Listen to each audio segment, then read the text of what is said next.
as long as it's with.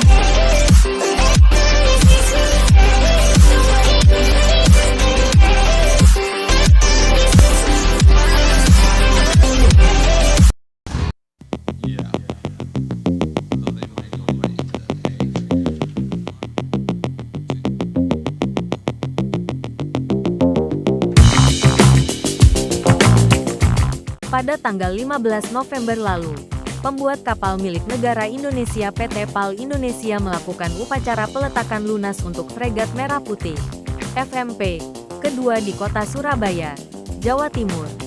Upacara tersebut digelar di hanggar fasilitas produksi kapal selam perusahaan dan dihadiri oleh para pejabat dari Kementerian Pertahanan dan Angkatan Laut Indonesia, TNI AL, di mana proses produksi dua kapal fregat Merah Putih masih berlangsung sebelumnya. Kill Laying meletakkan sesuai dengan peraturan SOLAS, yang mengharuskan blok berkumpul untuk menimbang setidaknya 50 ton atau 1% dari total berat konstruksi fregat. Peletakan lunas menandai kemajuan yang positif atau lebih cepat dari yang direncanakan, karena awalnya Kill Laying ini rencananya dijadwalkan pada Maret tahun 2025. Hal ini menjadi tahapan peletakan konstruksi utama struktur badan kapal dan menjadi perhitungan awal usia sebuah kapal. Pelaksanaan killing kapal fregat Merah Putih kedua dilakukan lebih cepat dari jadwal yang ditentukan. Hal ini menunjukkan progres pembangunan kapal fregat Merah Putih kedua mencatatkan deviasi positif. Kapal fregat Merah Putih nantinya akan dilengkapi sistem manajemen tempur yang merupakan jantung dari kemampuan tempur kapal tersebut. Kapal terintegrasi dengan berbagai sensor senjata dan sistem komunikasi, memungkinkan kapal untuk memberikan efektivitas tempur yang optimal, memungkinkan kapal mampu mendeteksi dan melacak target dengan cepat dan akurat, sehingga kemampuan dapat lebih optimal untuk menetralisir ancaman. Fregat kelas Merah Putih FMP kedua ini, nomor konstruksi W000305, akan memiliki panjang 140 meter, lebar 19,75 meter, dan memiliki kecepatan tertinggi 28 knot. Kapal ini akan menampilkan sistem manajemen tempur terintegrasi dengan berbagai senjata, sensor, dan peralatan komunikasi, memungkinkannya untuk melakukan misi perang permukaan, udara, kapal selam, dan elektronik. Beberapa perlengkapan kapal fregat Merah Putih tersebut adalah yang pengadaannya dibeli dari Turki. Kapal ini didesain dengan kemampuan tempur 4 matra di antaranya surface-to-surface warfare, surface-to-air warfare, surface-to-submarine warfare, dan electronic warfare. Konstruksi fregat ini bertujuan untuk memenuhi persyaratan modernisasi TNI AL dan membangun industri pertahanan domestik yang kuat, independen, dan kompetitif secara global. Fregat Merah Putih FMP adalah bagian dari upaya berkelanjutan Indonesia untuk memodernisasi angkatan lautnya, TNI AL, serta meningkatkan kemampuan industri pertahanan domestik sehingga dapat membangun kombatan permukaan yang lebih besar dan lebih kompleks. Kapal-kapal tersebut didasarkan pada desain Babcock Arrowhead 140. Yang menarik dalam upacara Kill Laying ini adalah pada pemotongan baja pertama untuk fregat kedua yang dilaksanakan pada tanggal 5 Juni tahun 2024 khususnya, desain yang disajikan selama laying lunas berbeda dari konsep awal yang terlihat dalam ilustrasi resmi pada upacara sebelumnya. Perubahan yang paling signifikan adalah tiang utama, yang sekarang memiliki sistem radar yang menyerupai Çafrat oleh perusahaan Turki Aselsan, di mana perjanjian ekspor radar ke Indonesia diumumkan pada tahun 2024. Dengan demikian keputusan integrasinya telah resmi disahkan. Benarkah demikian? Fregat Merah Putih akan disematkan radar Çafrat. Jika benar maka fregat masa depan Indonesia Fregat Merah Putih FMP akan dilengkapi dengan radar Çafrat yang multifungsi buatan Aselsan Turki. Radar Çafrat adalah radar AESA multiband.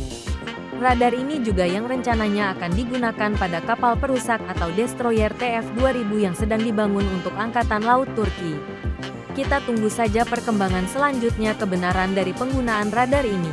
Ataukah ada radar lain keluaran Aselsan yang akan disematkan pada fregat Merah Putih Indonesia tapi mirip radar Çafrat? Untuk sementara mari kita kenal terlebih kulit-kulitnya radar Çafrat ini. Çafrat adalah radar multifunctional phase array Yang dimaksud dengan multifunctional adalah bahwa semua kegiatan di bawah perang pertahanan udara atau anti-air warfare dan perang pertahanan permukaan atau anti-surface warfare dilakukan secara bersamaan. Dengan kata lain, kemampuan ini, Cafrat dapat melakukan pencarian volume, pencarian garis horizon, pelacakan target yang tepat, pengendalian penembakan senjata, iluminasi target, tautan data panduan, klasifikasi target, dan perang pertahanan udara terkoordinasi dan perang anti-surface. Dengan ini juga menyediakan profil jangkauan inverse sintetik aperture, ISAR, dukungan operasional, dukungan presisi, PAR, dukungan untuk helikopter dan UAV, dan dukungan command control. Radar secara optimal melakukan semua kegiatan ini dan memprioritaskan tugas-tugas ini dengan perencanaan manajemen sumber daya yang cerdas. Memperhatikan bahwa semua kemampuan Cafrat dilakukan secara bersamaan. Cafrat mampu memindai seluruh ruang secara elektronik, tidak saja secara horizontal tetapi juga secara vertikal. Ini memiliki arsitektur Active Electronically Scan Array, AESA. Kami menggunakan ribuan modul transmitter dan receiver, TR.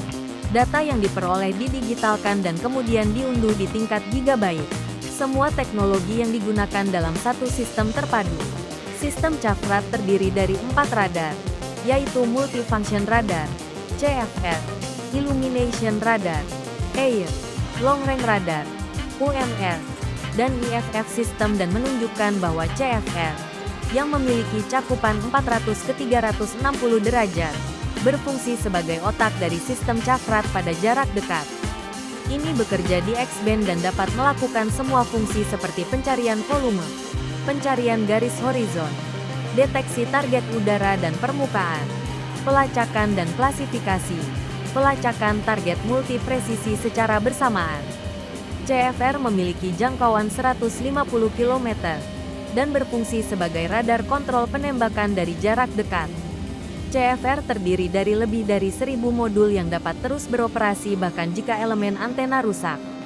Ketika kita memperhatikan Air, maka kita dapat mengatakan bahwa itu bukan radar tetapi iluminator. Unit ini menyediakan kemampuan data link ke rudal yang dipandu dan dapat menerangi beberapa target secara bersamaan. Di sisi lain, S-band UMR adalah versi jangka panjang dari CFR dan melakukan semua fungsi CFR pada jarak jauh.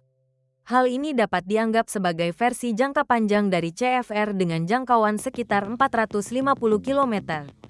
Secara umum, UMR mendeteksi target pada jarak jauh kemudian mentransmisikan informasi ini ke CFR, yang terlibat melawannya dari jarak dekat.